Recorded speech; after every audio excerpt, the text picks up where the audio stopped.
जो हमारा आज का चैप्टर है, आत्मा और सेक्सुअलिटी का क्या संबंध है। इस बुक में जो बहुत ब्यूटीफुल तरीके से रॉबर्ट शॉस ने समझाया है।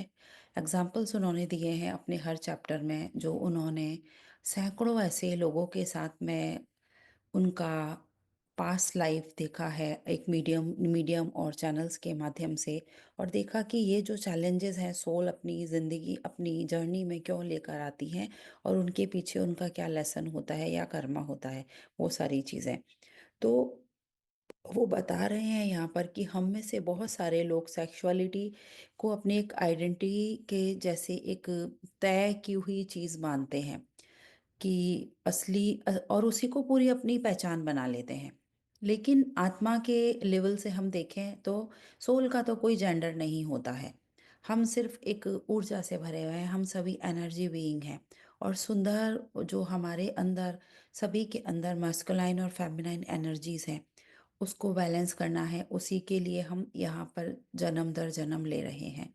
जन्म से पहले ही आत्मा को अपने जो उसके अनुभव है उसको ध्यान में रखकर वो ये तय करती है कि इस बार उसको कौन सी सेक्सुअलिटी को अपनाना है। हमने अपने पिछले सेशन से उसमें देखा था कि कैसे सोल एक ब्लूप्रिंट बना रही है, राइट। उसमें वो अपना पूरा कैसी जर्नी होगी, कहाँ बॉर्न होना है, कैसा बॉडी है, कौन सा फैमिली है, सिटी, पूरा सब कुछ वो तय कर रही है अपने लिए सोल। किन से मिलना है, किन से नहीं मिलना है लोगों से। So if soul is deciding every each and everything, so क्या वो सेक्सुअलिटी को डिसाइड नहीं करेगी?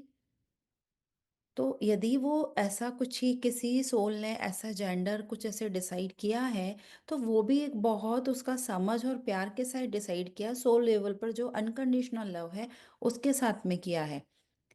तो हम लोग उसको एक गलत वे में मानते हैं कि हाँ, कोई जो यहाँ पर उन्होंने बताया है कि होमोसेक्सुअल जो लोग होते हैं या जो गे है, लेस्बियन है, जो इस प्रकार से है, फीमेल और मेल, वो उनको एक एक अलग ही दृष्टिकोण से समाज में देखा जाता है।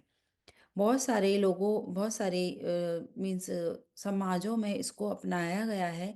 लेकिन आज भी पूरी तरीके से जो ये अ, होते हैं होमोसेक्सुअल, उनको मैरिज की कहीं कहीं पर मान्यता दी है, कहीं कहीं पर नहीं दी है। और वो छोटा छोटा जो उनका एक ऐसा घर कर जाता है, चीज़ें अस्वीकारता का जो भाव होता है, वो अब उनकी मजबूरी बन जाती है उस जेंडर को छुपाना। और उनके लिए उनकी जर्नी एक बहुत ज़्यादा स्ट्रगल भरी बन जाती है उनकी ज़िंदगी। तो समाज के नज़रिए से देखें तो वो एक पूरी तरीके से अपने लड़ रहे हैं अंदर से। तो इसीलिए उनके लिए इतना ये लड़ाई, उनके लिए जो संघर्षपूर्ण जीवन है, उनके लिए बहुत ज़्यादा डिफ़िकल्ट हो जाता है। लेकिन सोल लेवल पर देखते हैं कि ऐसा ऐसा भी कोई सोल चूज़ कर सकती है? ऐसी ज़िंदगी क्यों चूज़ करेगी जहाँ पर उसको पता है कि वो जजमेंट ही मिलने वाला है, उसको समाज में उसको ऐसा एक्सेप्ट नहीं किया जाएगा, पूरी ज़िंदगी उसकी ऐसी चैलेंजेस से भरी होगी, फिर भी सोल ऐसा चूज़ करती है, ऐसा जेंडर? तो अमेजिंग, एक it's a big question mark exactly. तो सोल लेकिन ये जानती है कि जो अब ऐसे इतने चैलेंजेस वो चुन रही है, तो सबसे पहले तो एक्सेप्ट कर रही है, ओके आई एम एक्सेप्टिंग जो भी है ये सारी चीजें जो मैं प्लान कर रही हूँ। और वो जो चैलेंज है क्या है? खुद से प्यार करना, हर चीजों को जो है वैसे देखना, बॉडी कॉन्शियसनेस बॉडी लेवल पर नहीं, सोल लेवल पर। तो आत्मा जब ये कर लेती है ऐसा, तो उसके लिए केवल अनुभव नहीं रह जाता है, और लोगों के लिए भी वो एक ऐसा मिसाल बन के जाती है कि जो और सारे जो इस कैटेगरी में इस जेंडर के लोग हैं, उन लोगों को भी वो एक लाइट दिखा सके, वो राह दिखा सके। तो कितनी हिम्मत चाहिए ऐसी सोल में, जो वो ऐसा सोचती है कि ऐसा अपना प्लान बना रही है कि मैं ऐसा जन्म लूंगी जहां मेरी सेक्सुअल ओरिएंटेशन को स्वीकार ही नहीं किया जाएगा। लेकिन उसका क्या, उसका लर्निंग और साथ में वो दूसरे लोगों को भी उससे एक लर्निंग देना चाहती है। तो ऐसे ही जो रॉबर्ट शॉट की ये बुक है योर सोल्स गिफ्ट, इसमें जो ये चैप्टर है उसमें रॉबर्ट ने एक जिम नाम के एक व्यक्ति थे, उनकी आत्मा की यात्रा को उन्होंने यहाँ पर प्रेजेंट किया एक ब्यूटीफुल स्टोरी के माध्यम से। क्योंकि वो भी ऐसा जिम जो थे वो अमेरिका में रहते थे। ये स्टोरी जो है 1946 की है और पेंसिल्वेनिया के एक छोटे से शहर में वो रहते थे। और बहुत ज़्यादा उन्होंने स्ट्रगल किया था। तो जब उन्होंने ऐसा करके वो रॉब के पास आए, पास्ट लाइफ अपना देखा उन्होंने मीडियम्स के माध्यम से, तो ये पूरा जो उन्होंने यहाँ पर शेयर किया है इस स्टोरी के माध्यम से, वो वहाँ पर बताते हैं कि वो एक एक इरिश कैथलिक माहौल में उनका जन्म हुआ था। और जहाँ पर जो जब कैथलिक है तो चर्च और जो उनकी सोसाइटी है उसके नियम बहुत ज़्यादा वो थे, टफ थे और वो ही सब कुछ थे।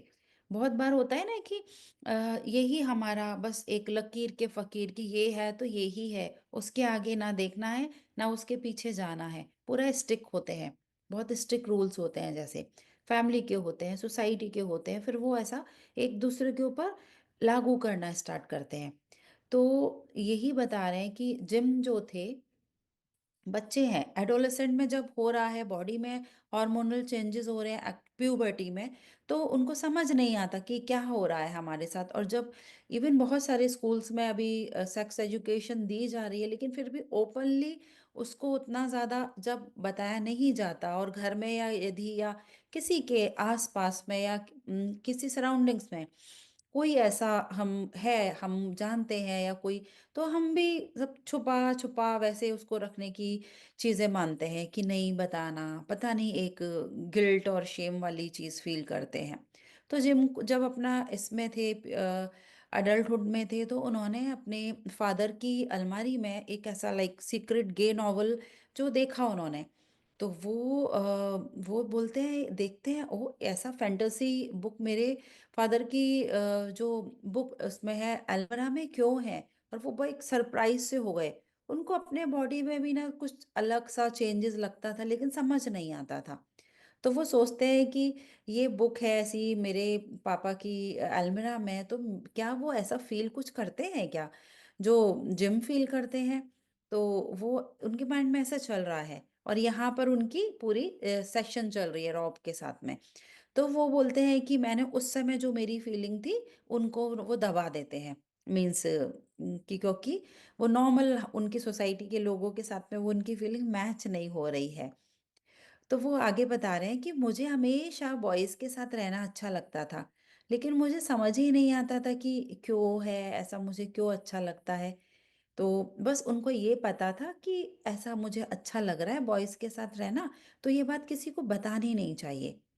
और उनकी दादी जो थी, वो उनको बहुत ज़्यादा ऐसा इंसल्टेड कर फ़ील कराती थी, बोलती थी कि तुम बहुत गंदे हो बोलती थी और बहुत नहाओ तुम, और उनकी स्किन को ऐसे स्क्रब करके बहुत ज़्यादा ऐसा करती थी। तो वो सोचते थे कि ये जो मेरी फीलिंग है ये कोई गंदापना है या मैं ऐसा हूँ, रियली मैं I am bad from inside and outside, ऐसा वो फ़ील कर रहे हैं। तो लेकिन जिम ने उनकी जो सोल ऐसा उन्होंने ये चुना था जहाँ पर जो रिचुअल्स हैं, धर्म है, उनका बहुत ज़्यादा इफ़ेक्ट था उनकी जो ज़िंदगी थी उसमें। तो जो भी उनका जो ड्यूरिंग चाइल्डहुड लाइक उनको ऐसा मैसेज मिला स्कूल में कि स्कूल में जब पढ़ रहे हैं वहाँ पर, तो उनके टीचर उनको बता रहे हैं लाइक कि अगर तुमने मास्टरबेट भी किया तो इट्स अ मॉर्टल सिन, तुमको नरक मिलेगा। तो जिम जो थे इनको उनकी जो प्यूबर्टी में उनकी जो भावनाएं हो रही हैं विच वाज नॉर्मल, वो एक शर्म के बीच में वो उलझते रहे। और एक आत्मा की जो सच्चाई थी और दूसरी तरफ क्या था, समाज का, घर का डर था। तो वो उससे बाहर नहीं आ पाए, लेकिन उनकी सोल ने उस जीवन को चुना था। तो गिल्ट और डर के कारण वो उसको दबाते चले जा रहे थे, जो रियलिटी थी उनकी सोल की। लेकिन धीरे-धीरे वो क्या करते हैं, अपने आप को ऑब्ज़र्व करना स्टार्ट करते हैं। तो यहाँ पर रॉब बता रहे हैं कि ये जो उनकी सेक्सुअल आइडेंटिटी ही नहीं थी, बल्कि एक सेल्फ एक्सेप्टेंस की भी ये उनकी जर्नी थी। जो आत्माएँ ऐसा हेट्रोसेक्सुअलिटी चुनती हैं, वो ये नहीं कभी भी पूछती है कि मैंने ऐसा क्यों चूज़ किया है, मैं समाज समाज में मुझे अपनाया जाएगा या नहीं, ऐसा। लेकिन ये है कि वहाँ पर वो एक बहुत, बहुत, बहुत ज़्यादा करुणा के साथ में उसको एक्सपीरियंस करने के लिए आती हैं। और वो करुणा, वो हमारा जो स्पिरिचुअल रियल्म है वहाँ तो पूरा करुणा से ही भरा है, अनकंडीशनल लव। और उसी अनकंडीशनल लव को वो यहाँ पर एक्सपीरियंस करने आ रही हैं। आगे बताएंगे वो कि ये जो ऐसा रहता है, इनका एक समुदाय तक नहीं है, हर आत्मा के लिए एक सम्मान की बात है। तो वो जो बता रहे हैं कि जैसे उनकी दादी बहुत ऐसा उनको बोलती थी, गंदे हो लेकिन तुम्हारा शरीर गंदा है। पापा उनको बहुत प्यार किया करते थे और कभी भी उनसे ऐसा कुछ भी मिसबिहेव नहीं करते थे, वो बोलते हैं।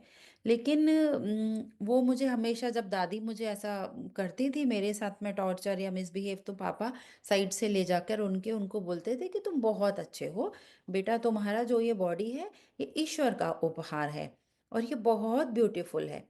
तो जो रॉब यहाँ पर जिम बता रहे हैं कि जब मेरे फादर मुझे ऐसी बातें बोलते थे तो मुझे थोड़ा अच्छा लगता था, इमोशनली मुझे अच्छा फील होता था।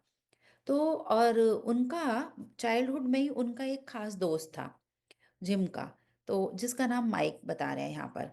तो ये पूरी स्टोरी उनका जो जिम जो अपना सेशन ले रहे हैं और वो अपना पास्ट लाइफ देख रहे हैं और उसके उसके बारे में है, ये प्रेजेंट में तो नहीं है ये, लेकिन उनकी पास्ट की और भी पिछली बहुत सारी बातें यहाँ पर आगे वो बताएंगे अभी, जो मैं शेयर कर रही हूँ।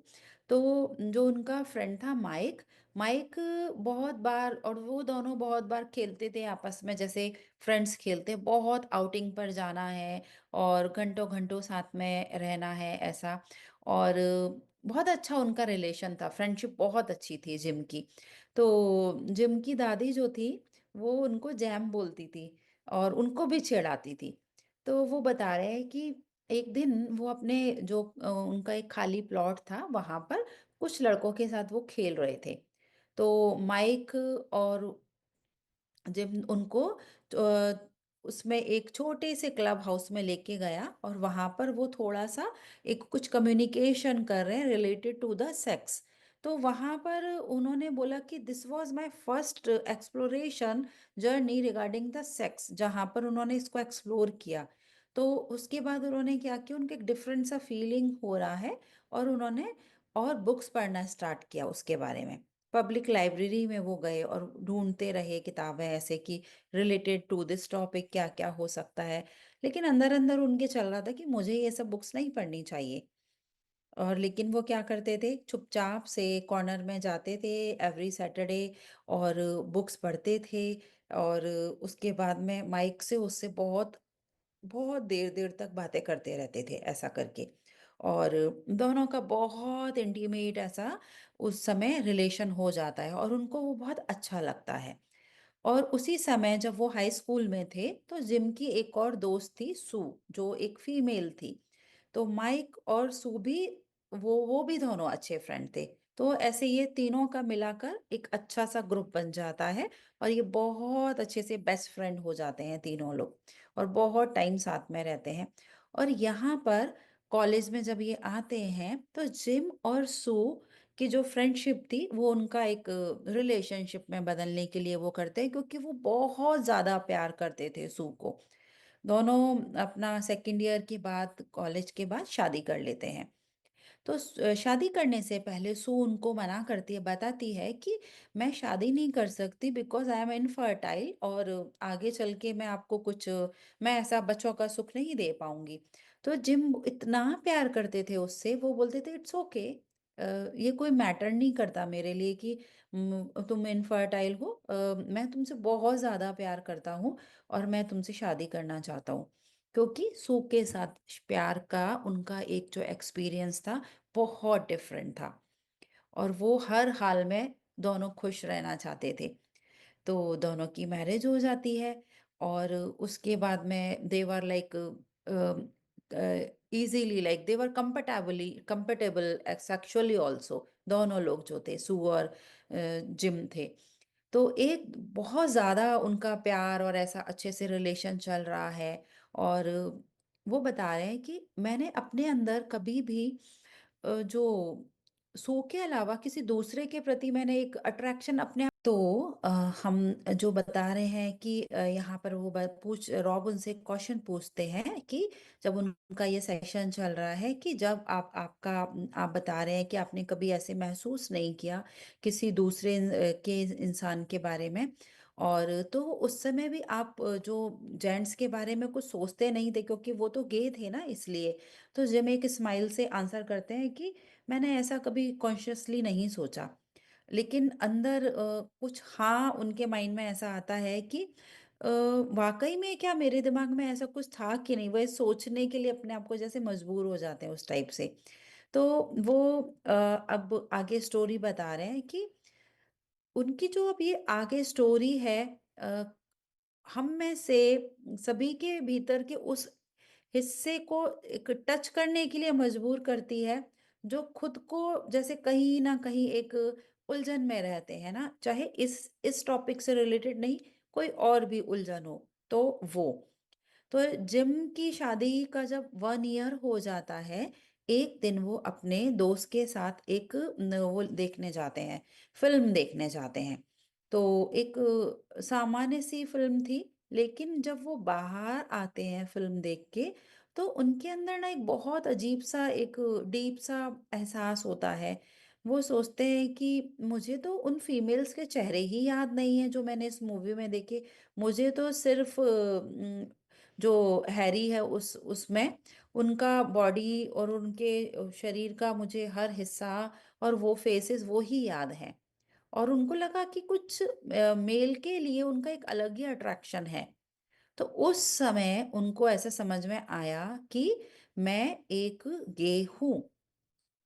वहां पर वो एक लिबर्टी एवेन्यू प्लेस थी पेंसिल्वेनिया में, वहां पर वो खड़े थे, वो बता रहे हैं और बोल रहे हैं कि सच में पहली बार खुद को कि फीलिंग जो मैंने एक्सेप्ट की कि मैं गे हूँ, उनको थोड़ा कंफ्यूजन में जो रहते थे उसको उन्होंने एक्सेप्ट कर लिया और अपने आप को कंफर्म कि यस आई एम गे, उन्होंने ये बोला अपने आप को। और जी ये जो बोल के फील करके उस समय बोल रहे हैं कि मुझे इतना रिलैक्स लगा, इतना फ्री लगा, और मैं बहुत देर तक वहीं खड़ा रहा, जैसे कि जिंदगी ने उनको पहली बार सच्चा चेहरा दिखाया हो, इस टाइप से वो बोल रहे हैं। और वो उस समय उनको समझ में आया कि वो अपने पुराना जो उनका दोस्त था माइक, उसकी तरफ वो क्यों अट्रैक्ट हो रहे हैं। लेकिन उस समय वो बोल रहे हैं कि ये बातें उतनी नॉर्मल नहीं थी। वो माइक खुले दिल से उनको उनको समझने के लिए रेडी थे, लेकिन जब उन्होंने उस दिन से वो समझने के लिए रेडी थे जब उन्होंने पहली बार किसी मेल के साथ में अपना कनेक्शन फील किया था। तो वो बोलते हैं कि मैं सू से भी बहुत प्यार करता था, जो बहुत ज्यादा मतलब एक मैंने सेंसेशन एक मेल के साथ में महसूस की, वो मैंने सू के साथ कभी नहीं की। तो वो क्या करते हैं, जाके सू को बता देते हैं। और जब उसको पता चलता है, सू जो उनकी वाइफ है, वो बहुत ज़्यादा डिप्रेस हो जाती है, बहुत रोती है। और वो बस वो बोलते हैं, और जिम भी बहुत रोते हैं, और वो बोलते हैं कि मुझे बस लगता है कि मैं तो गे हूँ, और कम से कम मेरे भीतर ये जो गे वाली फीलिंग है बहुत डीप है। तो सू बहुत मतलब वो भी हो जाती है कि सैड हो जाती है और बोलती है कि अब क्या करें, एक दूसरे को जजमेंट किए बिना हम हमारी आत्मा एक सोल लेवल पर वो बता रहे हैं कि ये सब अनुभव लेने आई है। तो वो बोलती है कि क्या आप तो मुझे छोड़ दोगे, वो डर जाती है कि अब छोड़ देगा ये मुझे और ये मेरा हमारा रिश्ता खत्म हो जाएगा। लेकिन जिम की नज़र में ये कोई धोखा नहीं था, क्योंकि वो सू के साथ कमिटेड थे और उन्होंने कोई ब्लेम भी नहीं किया। तो उस रिश्ते को जो उनका एक उसमें वो जो चेंज आया था, उन्होंने उसको एक एक्सेप्ट किया कि ओके हम ऐसा सब साथ में रहेंगे। और तीनों उसका जो फ्रेंड है वो माइक है, वो भी रहेगा साथ में, और कभी छोड़ूंगा नहीं, वो उसको प्रॉमिस करता है। तो अब सु को कोई डर नहीं है कि ये मुझे ऐसा छोड़ के नहीं जाएगा, वो मेरा हस्बैंड ही रहेगा। और उनकी ऐसे फ्रेंडशिप बहुत टाइम तक चलते रहती है, इवन 7 इयर्स तक वो साथ में ऐसे रहते हैं।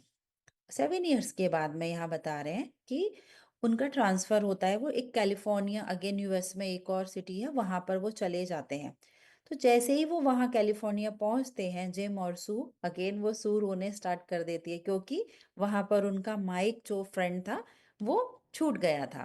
तो उसको अब क्या लग रहा है देखिए यहाँ पर कि ये तो जो है जिम गे है, इसको माइक के साथ में वो था तो वो समझती थी कि फ्रेंड है तो ओके है, जो भी है इतना ही रहेगा इसका कनेक्शन। लेकिन अब उसको लगता है कि अब यहाँ पे माइक नहीं होगा और वो किसी और के साथ में ऐसा अपना रिलेशन बनाएगा और फिर किसी और से प्यार करने स्टार्ट कर देगा और मुझे छोड़ देगा। तो उसको फिर से वो वाला मतलब एक सदमा लगता है कि अब ये फिर से मुझे छोड़ेगा और बहुत दुखी हो जाती है।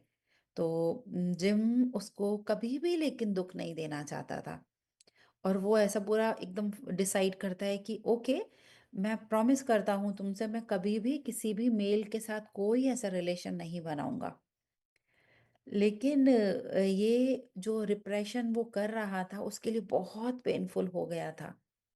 वो बता रहे हैं कि मैं बस यही सोचता रहता था कि मैं कुछ सोच ही नहीं पा रहा हूँ, जैसे मैं अपनी हर इमोशन को अंदर दबा रहा हूँ। इसलिए बोलते हैं ना कि जो भी डिज़ायर्स हैं, उनको ऐसे सप्रेस नहीं करना चाहिए, उनके भीतर मतलब एक काइंड ऑफ पूरा उथल-पुथल सी मच गई थी। तो जब ऐसा सब चल रहा था कैलिफ़ोर्निया में उन लोगों का, तो पूरा स्ट्रगल और ये सारी चीज़ें, वो एक उनकी सोसाइटी है एक जो ये एलजीबीटीक्यू करके जो होती है, हॉटलाइन सपोर्ट सोसाइटी, सपोर्ट ये है, सपोर्ट हॉटलाइन है, वो उसको चलाने लगते हैं, उन उससे एसोसिएट हो जाते हैं जो ऐसे ही लोगों को हेल्प करती है। तो उसने और सू को मिलकर वो एक और ग्रुप स्टार्ट कर दिया इस प्रकार के कि जो भी मैरिड लेस्बियन या जो गे होते हैं, क्योंकि उन लोगों को पता पाए कि यही इस प्रकार की यदि आपके लाइफ में कुछ चैलेंज है तो आप अपनी लाइफ को कैसे सेटल करो और उन लोगों को वो हेल्प कर पाए, क्योंकि वो इस सारी चीज़ों को एक्सपीरियंस कर रहे थे। तो उनका ये जो ग्रुप उन्होंने बनाया, ये जो सपोर्ट हॉटलाइन ग्रुप, वो सेपरेशन नहीं सिखाता था बल्कि एक लव के साथ में सम्मान के साथ में कैसे जिया जाए वो बताता था। तो जैसे-जैसे वो अपना पूरा वो और सू और जिम एक कपल के रूप में अपना कर रहे थे, वो भी मतलब वही चीज़ें वहाँ सिखा रहे थे। लेकिन धीरे-धीरे उनको थोड़े टाइम के बाद ऐसे समझ में आने लगा, उनको फ़ील होने लगा कि हमारा रास्ता अब अलग-अलग है, क्योंकि वो ये सारी ट्रेनिंग दूसरे लोगों को दे रहे हैं, समझा रहे हैं। तो ऐसे खुद समझ रहे हैं अब बाद में। कि एक दिन उन्होंने समझा कि हम दोनों अंदर से मतलब सैटिस्फाइड नहीं हैं। तो उन्होंने क्या डिसाइड किया कि हम लोग एकदम शांति से प्रेम के साथ एक दूसरे से हम लोग अलग हो जाते हैं। और जिम ने कहा कि हम हमेशा बेस्ट फ्रेंड रहेंगे आखिरी पल तक, लेकिन हम अब ऐसा हस्बैंड वाइफ साथ में नहीं रहेंगे। तो वो दोनों सेपरेट हो जाते हैं। तो यहाँ पर ये बता रहे हैं कि ये जो स्टोरी उनकी लिख रहे हैं, बता रहे हैं, ये सिर्फ़ प्रेम सिर्फ़ साथ रहने का नाम नहीं है। जो प्रेम है, लव है, एक-दूसरे को सच्चाई के साथ एक्सेप्ट करने का ये एक बहुत बड़ा साहस है। तो कभी-कभी क्या होता है कि जैसे अब ये यहाँ पर वो इतना प्यार करने के बाद भी सेपरेट हो रहे हैं। तो जब सेपरेट हो रहे हैं, ये सेपरेशन भी यहाँ पर रॉ बता रहे हैं कि हीलिंग का हिस्सा बनता है, क्योंकि सेल्फ एक्सप्रेशन के रास्ते में कोई जजमेंट नहीं आ रहा यहाँ पर, एक्सेप्ट कर रहे हैं वो एक दूसरे को प्यार के साथ में। तो ऐसा करके वो सेपरेट होते हैं और बहुत थोड़े सालों के बाद जिम को एक और इंसान मिलता है, जैकरी, जिससे वो बहुत अगेन उनका उसके साथ में बहुत ज़्यादा प्यार और ये सारा रिलेशन बनता है और वो दोनों साथ शादी कर लेते हैं। क्योंकि सेम सेक्स को बहुत सारी सोसाइटीज़ में, कंट्रीज़ में अलाउ किया गया है, लीगली उनको अलाउ किया है। बहुत सारी मूवीज़ भी हैं, तो जिसमें ये दिखाया गया है।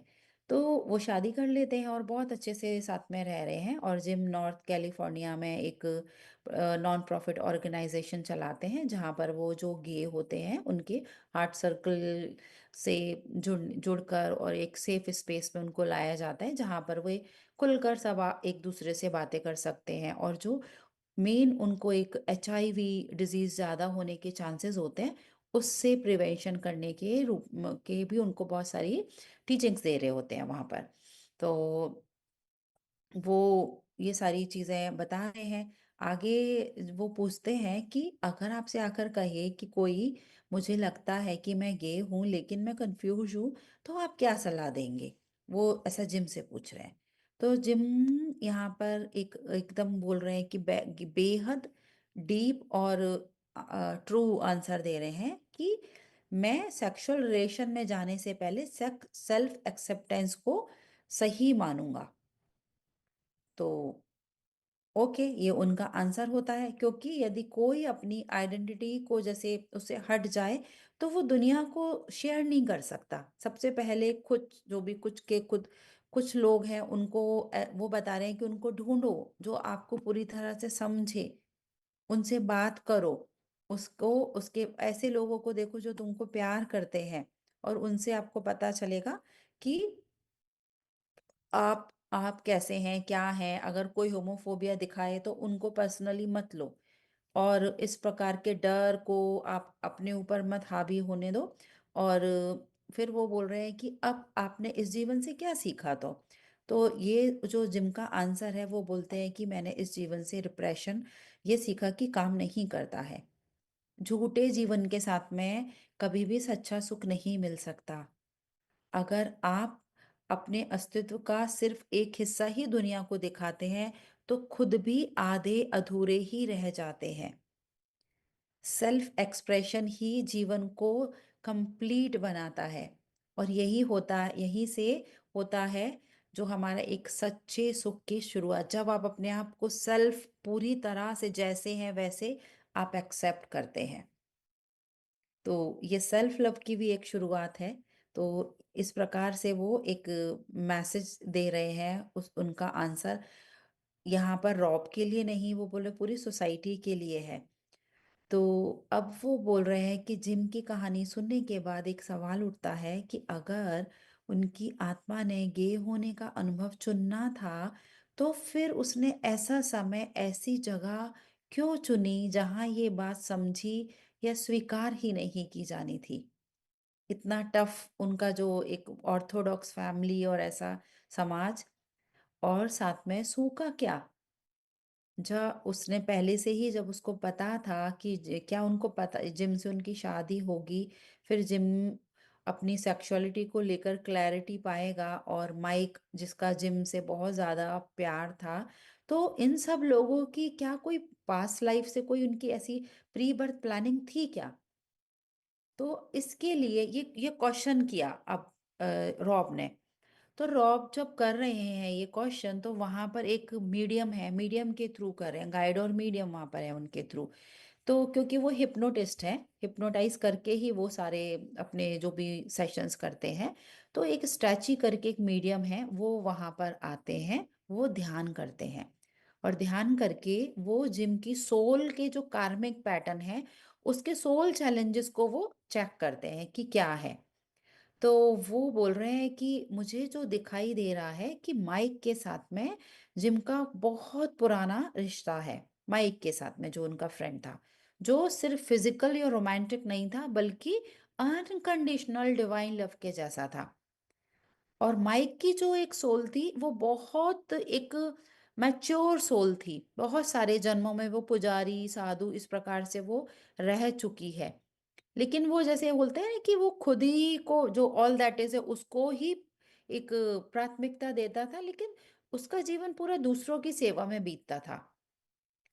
तो बता रहे हैं कि माइक उस समय रोम में एक वो था, पुजारी था, और जिम उस समय छोटे थे, मतलब उनके शिष्य थे। तो स्पिरिचुअल जो उनका जीवन था उसको अपनाने की उन्होंने एक अपनी विश रखी, एक इच्छा जताई। तो उन्होंने बोला कि मैं तुमको एज़ अ मेंटर मैं तुम्हारे साथ में रहूँगा, और जो तुम्हारे अंदर का प्रकाश है, उसको उन्होंने देखा और पूरी तरह से उनको सपोर्ट किया, और उनका जो एक गहरा इमोशनल और स्पिरिचुअल कंफर्ट था, उसको देने के लिए उन्होंने उसके साथ में ये ऐसा बनाया, अपना कॉन्ट्रैक्ट बनाया कि इसके माध्यम से जो प्यार मिलेगा, वो मैं तुमको दे पाऊँगा।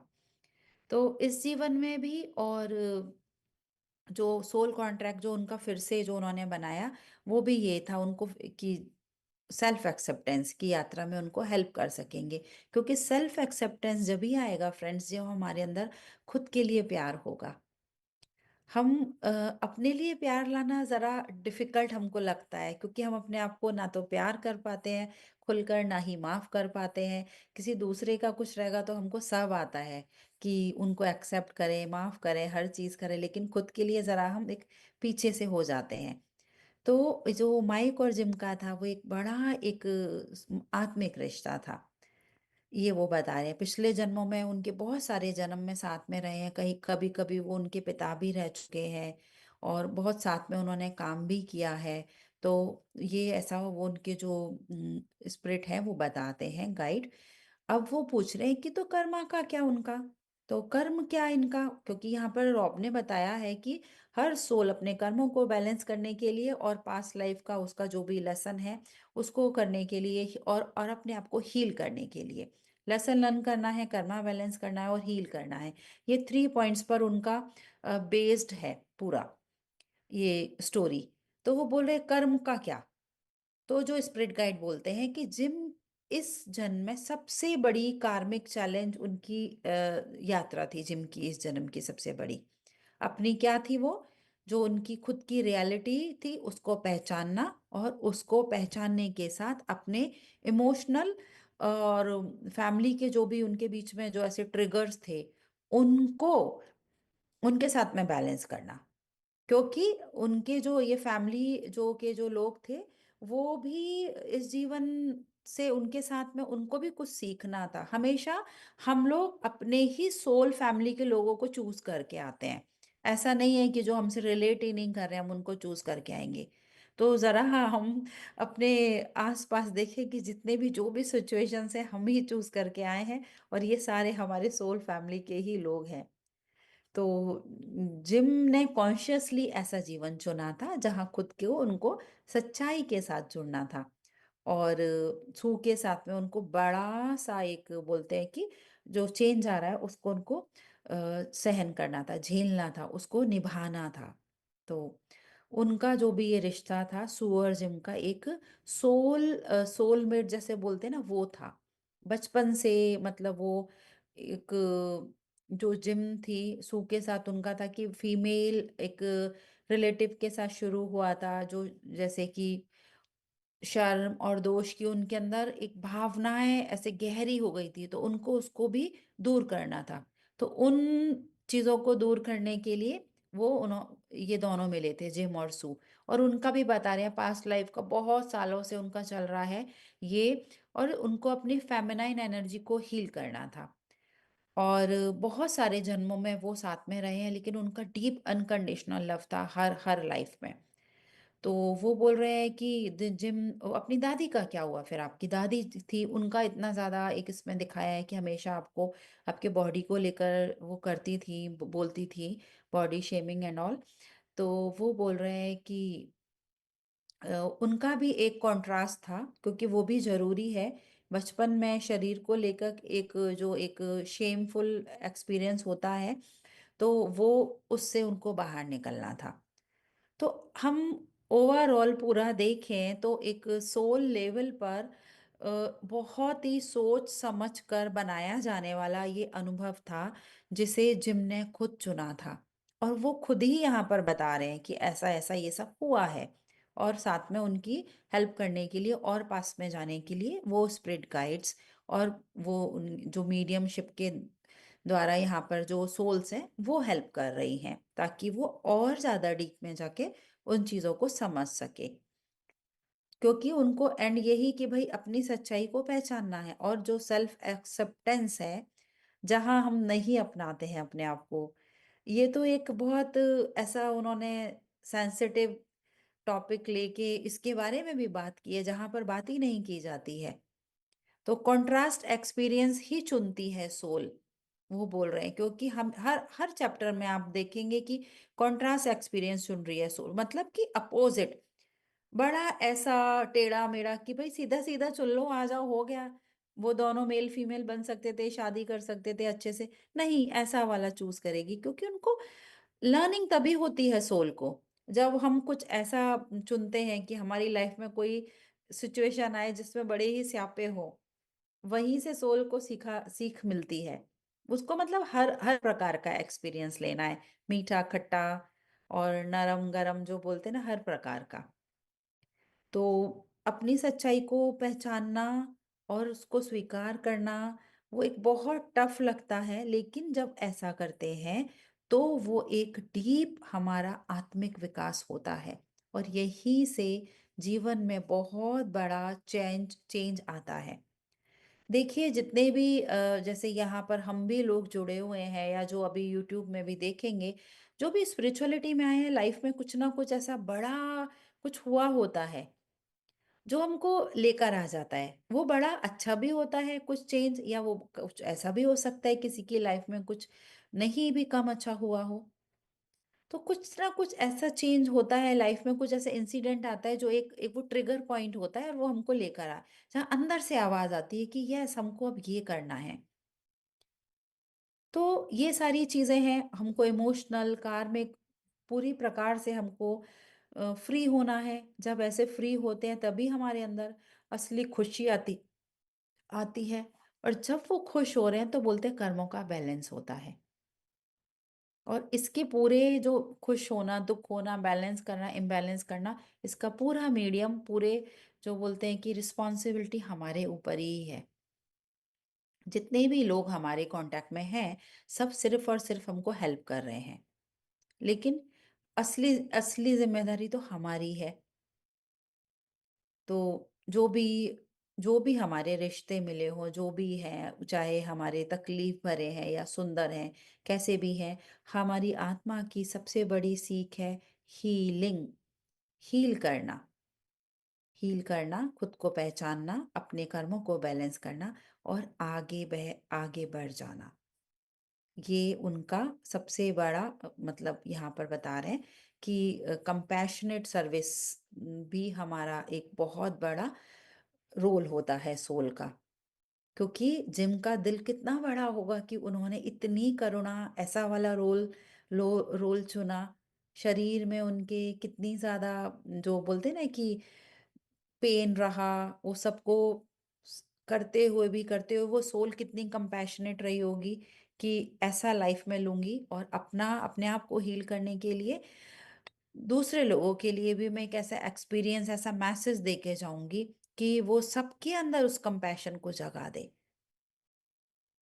तो ये यहाँ पर उनका पूरा जो चैप्टर था वो पूरा फिनिश करते हैं, और इस प्रकार से जब उनके अंदर जो इतनी कश्मकश चल रही थी, जब वो अपनी पास्ट लाइफ को देख लेते हैं कि हाँ, ऐसा ऐसा हुआ है, तो वो और अच्छे से उनकी सोल हील होने के लिए रेडी होती है। और उनको जो ऐसे रिग्रेट था, ऐसा अपने बारे में वो सोचते थे, तो वो कुछ नहीं, और वो पूरा शांत और अच्छे से फिर वो अपना रेडी हो जाते हैं जिम। तो यहाँ पर हम इस चैप्टर को हम यहाँ फिनिश करेंगे फ्रेंड्स।